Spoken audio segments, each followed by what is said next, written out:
Très chers Sénégalais, nous nous retrouvons pour discuter aujourd'hui, pas exactement de l'actualité politique sénégalaise, bien que nous ne pouvons pas, mais que nous ne puissions pas plutôt l'ignorer, mais c'est essentiellement pour parler plutôt d'activités de géopolitique économique concernant un peu l'Afrique. Parce que n'oublions pas qu'il y a quelque temps, le Kenya, comme le Nigeria, était victime de soubresauts, où il y avait énormément d'agitation, des révoltes pour les populations. Mais on va y venir tout à l'heure. Mais ce qui m'intéresse d'abord, c'est de préciser que nous sommes révoltés par la haute arrogance dont fait preuve actuellement l'actuelle opposition sénégalaise, les Benno Bokk Yakaar et autres là. Mais ces gens-là, ils disent que, oui, voilà, les Sénégalais, vous avez élu ceux-ci, ils sont en train de commettre des crimes économiques, et vous qui les avez élus, vous êtes responsables en quelque sorte des crimes qu'ils sont en train de commettre. Et eux, dans toute cette histoire-là, ils ont une part énorme de responsabilité quand Macky Sall a fait orchestrer un coup d'État en refusant d'organiser un coup d'État électoral, en refusant d'organiser les élections le dernier dimanche du mois de février, comme la Constitution le réclame.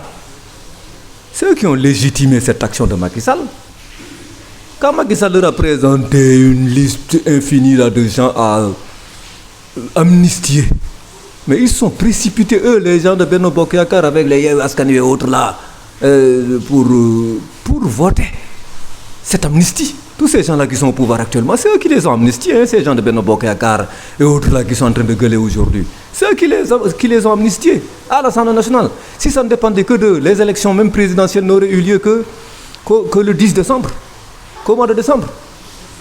C'est la ténacité du Conseil constitutionnel qui a fait que les élections ont été organisées avant le mois d'avril.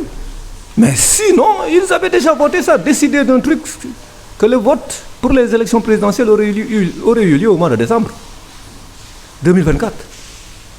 Donc eux, ils ont déjà violé la Constitution en acceptant le coup d'État électoral, le coup d'État qu'a organisé Macky Sall, alors que c'est la Constitution qui exigeait l'organisation, qui exige plutôt, pas exigeait, qui exige l'organisation des élections présidentielles le dernier dimanche du mois de février. Mais ils avaient blanchi, amnistié Macky Sall et légitimé le coup d'État qu'a organisé Macky Sall et ensuite amnistié la liste de tous ces gens-là qui sont actuellement au pouvoir que Macky Sall leur avait proposé d'amnistier. Et tous les autres criminels là aussi qu'on a laissé partir aussi, ils les ont amnistiés, donc ils n'ont rien à dire. C'est eux ils sont autant responsables du chaos économique qui prévaut actuellement que ceux qui sont au pouvoir. Eux et ceux qui sont au pouvoir actuellement sont autant responsables du chaos économique dans lequel nous vivons. Et le chaos économique a commencé depuis Macky Sall. Hein. Ces gens-là ne font que continuer l'œuvre terrible, terrifiante, apocalyptique de Macky Sall concernant l'économie du Sénégal. Ça, nous en avons parlé dans des vidéos il y a quelques années. Ceux qui veulent n'ont qu'à rejoindre les vidéos des défenseurs de mon pays. Bref. Donc, ceux qui sont au pouvoir, pour quelqu'un comme moi, ceux qui sont au pouvoir, la façon dont ils agissent actuellement ne m'étonne pas du tout. Ça n'a pas remis en cause mes doutes d'un seul iota, mes certitudes plutôt d'un seul iota. Parce que je m'y attendais. Mais ceux qui ont amnistié ces gens-là, ont orchestré un coup d'État avec Macky Sall, n'ont rien à nous dire. Et les autres se présentent actuellement à dire que ces gens-là sont incompétents. Et eux, qui ont cautionné un coup d'État, ils ne sont pas plus incompétents encore que ces gens-là, puisqu'ils ont cautionné un coup d'État électoral qui n'a jamais eu lieu dans l'histoire politique récente du Sénégal. Depuis 1980 jusqu'à présent, les élections présidentielles se faisaient au mois de février. Ceux qui ont rompu avec cette habitude, ils osent actuellement dire que c'est eux les défenseurs de la démocratie. De quelle démocratie sont-ils les défenseurs? De quelle démocratie sont-ils les défenseurs? Eux et les Macky Sall et tout ça, ces gens-là nous doivent des comptes. Ces gens de Benno Bokk Yakaar, là, ces députés qui sont actuellement, ceux de Yewwi Askan Wi aussi, etc., ils nous doivent des comptes. Hein. Ils ont participé au chaos économique dans lequel se trouve notre pays. C'est dommage que les Sénégalais veuillent se faire redresser les trucs là par des gens qui ont participé à tous les crimes économiques qui ont eu lieu. dans ce pays-là, du temps de Macky Sall comme du temps de Wade, etc. Ils ont participé à des crimes économiques. Ils ne devraient pas du tout avoir droit à la parole. Parce que les criminels, ils devaient être jugés là-bas. Ils ont le droit à la parole devant un tribunal, mais pas devant nous. Il faut dire que ces gens-là sont incompétents. Qu'il y a plus incompétents, qu'ils sont tous incompétents. Et maintenant, le FMI qui prodigue des conseils. Mais le FMI, on sait depuis qu'on est né, on sait que le FMI prodigue toujours de tels conseils. Ce n'est pas du tout une surprise. Que tout pays qui veut emprunter quelques sous au niveau du FMI, le FMI prodigue des conseils de dire non, il faut augmenter les taxes, renoncer aux subventions, annuler les subventions, etc. Fermer les entreprises publiques. C'est toujours ça qu'a fait le FMI, qu'ont fait le FMI et la Banque mondiale.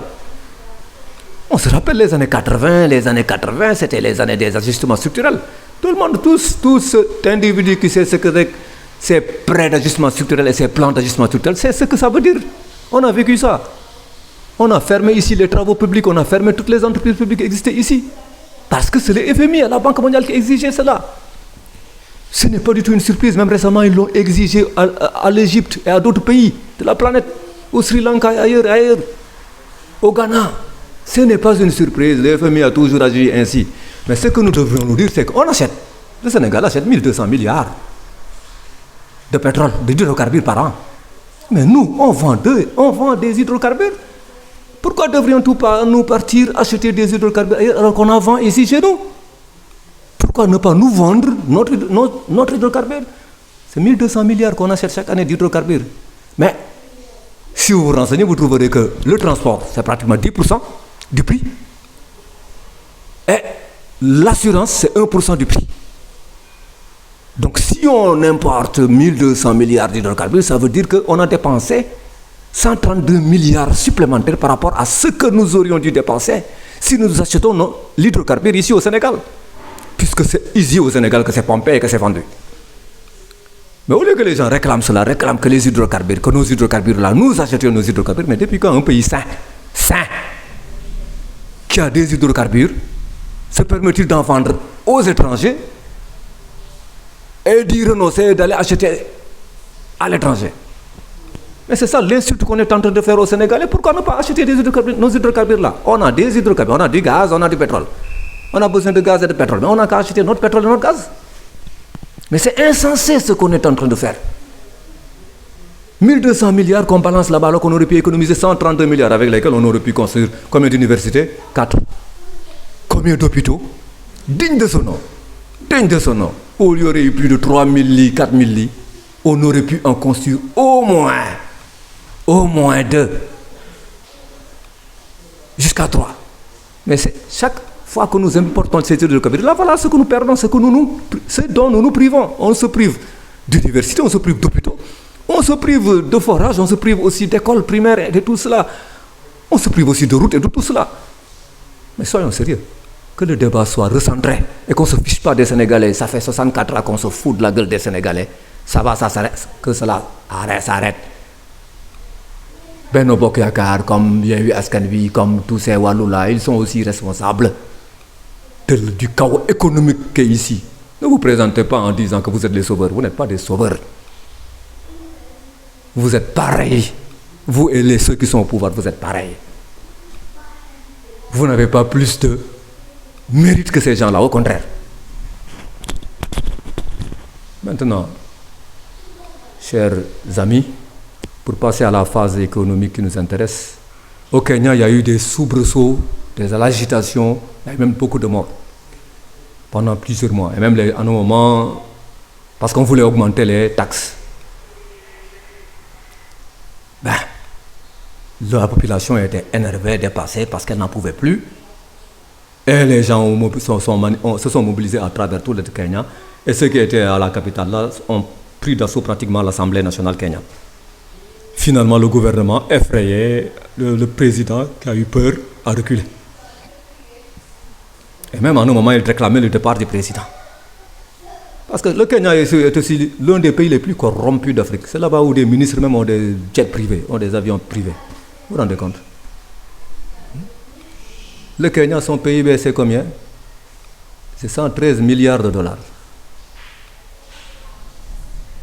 Et quel est le service? Quelle est leur dette? Leur dette, c'est autour de 70 ou 90, bon, de toute façon, les chiffres sont là dans le tableau. Milliards de dollars. Le service, les recettes, c'est 23 milliards de dollars. 23 milliards de dollars. L'agriculture là-bas, c'est 22% du PIB. Beaucoup plus qu'au Sénégal. L'agriculture ici est inexistante. Le Kenya est le 4e producteur mondial de thé. Et aussi est l'un des les 2 premiers producteurs de fleurs. Ils vendent énormément de thé et de fleurs. Le Sénégal ne fait rien de tout cela. Le Sénégal ne fait qu'acheter du riz, etc. Bon. Et malgré tout cela, le Kenya souffre. Ils produisent beaucoup de thé qu'ils vendent à l'étranger, ils produisent beaucoup de fleurs qu'ils vendent à l'étranger, donc ils ont un PIB de 113 milliards de dollars, mais malgré cela, le Kenya souffre. Ils ont un PIB qui est pratiquement 3 fois celui du Sénégal. Mais malgré cela, ils souffrent. Le Nigeria, aussi, où il y avait de l'agitation, où il y a énormément, tout le temps des bandits, des prises d'otages, et ainsi de suite, où il y a aussi les Boko Haram et autres là. Pour le Nigeria, qui est la première économie africaine, devant même l'Afrique du Sud, 477 milliards, pratiquement 500 milliards de dollars, c'est ça leur PIB.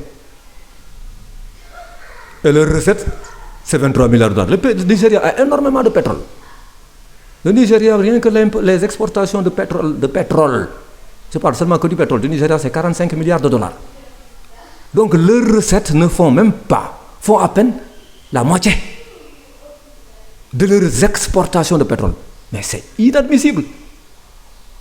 Pour un PIB de 477 milliards de dollars, vous exportez 45 milliards de dollars de pétrole et votre PIB, vos recettes plutôt, c'est 23 milliards de dollars. Même pas la moitié de vos exportations de pétrole.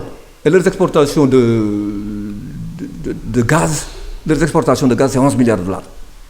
Donc pétrole et gaz, donc hydrocarbures en tout, c'est 56 milliards de dollars les exportations. Leurs recettes ne font même pas plutôt la moitié de leurs exportations d'hydrocarbures. Quelle absurdité. Voilà une absurdité économique et sociale dans laquelle se trouve aussi le Nigeria. Comment on peut gérer un pays comme ça? Un pays qui ne raffine même pas son pétrole. C'est Dangote qui a ouvert une raffinerie, je crois, en début d'année. Dangote ne parvient même pas à avoir de l'hydrocarbure à raffiner. Parce que les IOC, comment ils les appellent là, International Oil Cartel, les cartels pétroliers là, refusent de l'approvisionner en hydrocarbures pour qu'ils raffinent. Parce que ces gens préfèrent importer du pétrole, de l'essence et du gasoil raffiné, du kérosène de l'étranger. Alors que lui, il a ouvert une raffinerie. Et qui est la plus grande d'Afrique, d'après les informations que j'ai reçues. Et voilà le Nigeria. Vous produisez depuis Mathusalem des hydrocarbures, vous ne les raffinez jamais. Ce que vous consommez ici, comme essence, gasoil, kérosène, autres, c'est importé. Mais c'est du n'importe quoi. Dangote s'en est plein, mais c'est la corruption la plus indicible aussi qui se trouve au Nigeria. Donc voilà un pays qui a infiniment plus d'hydrocarbures que le Sénégal, mais qui ne parvient pas à en profiter. Et là-bas, leur agriculture, c'est 18%, 18 et quelques pourcents, 18,1% de leur PIB. Pour le Kenya, c'est 22% de leur PIB. Au moins, les Nigérians cultivent beaucoup plus que les Sénégalais. 18% de leur PIB, si c'est de 20%, ça veut dire que c'est au moins 100 milliards, presque 100 milliards de dollars qui sont produits par l'agriculture au niveau du Nigeria. Mais malgré tout, il y a des problèmes infinis parce qu'il y a la corruption et il y a la mauvaise gestion qui se trouve au Nigeria. Voilà là où aboutissent la corruption et la mauvaise gestion. Et leur recette, c'est 23 milliards de dollars.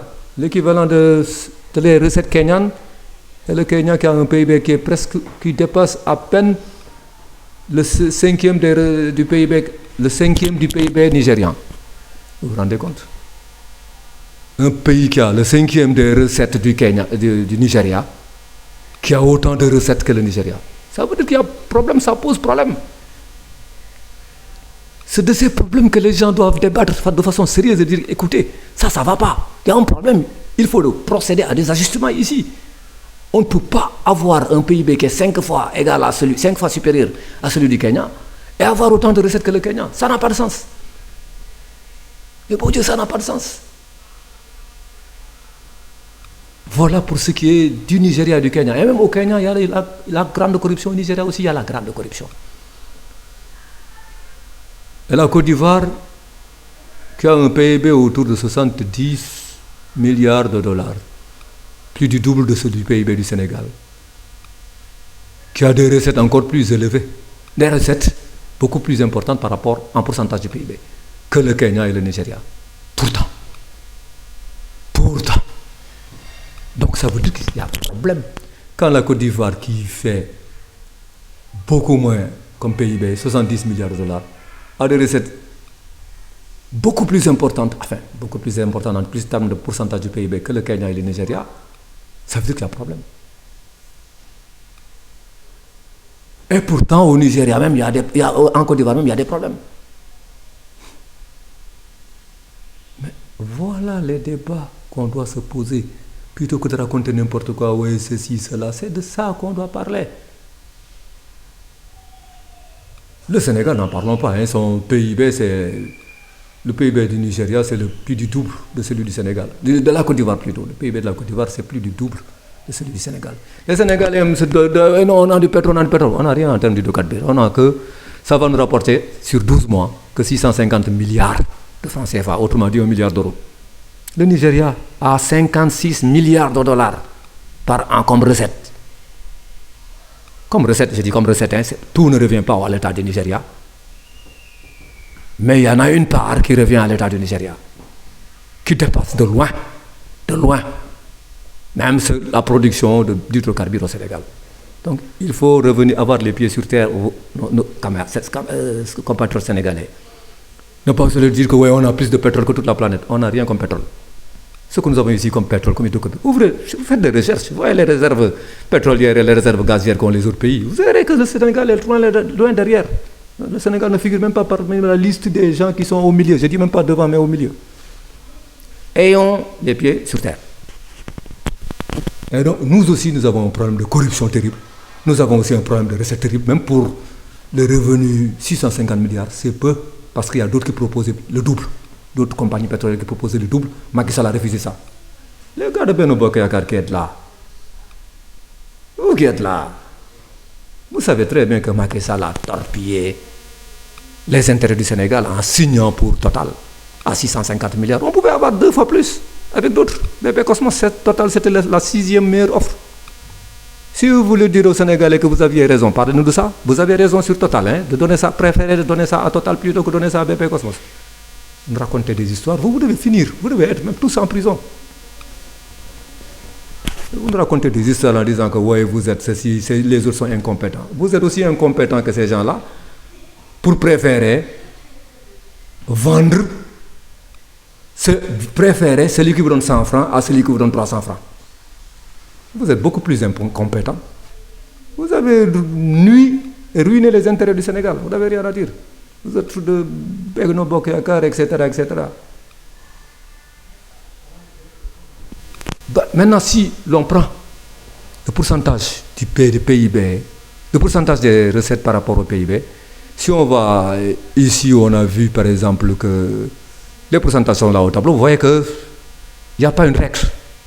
Parce que la Chine, qui est la 2e puissance économique mondiale, derrière les États-Unis, en termes de PIB nominal, elle a un pourcentage des recettes par rapport au PIB de 18%. Pourtant, en Chine, il y a énormément de choses qui sont gratuites là-bas, pour les populations chinoises, où il y a 1,4 milliard d'habitants. En France, il y a 50% du PIB. 50% du PIB comme recette. Et en France, vous avez beaucoup de choses des choses qui sont gratuites là-bas, comme la santé, comme l'école, l'université, l'enseignement, etc.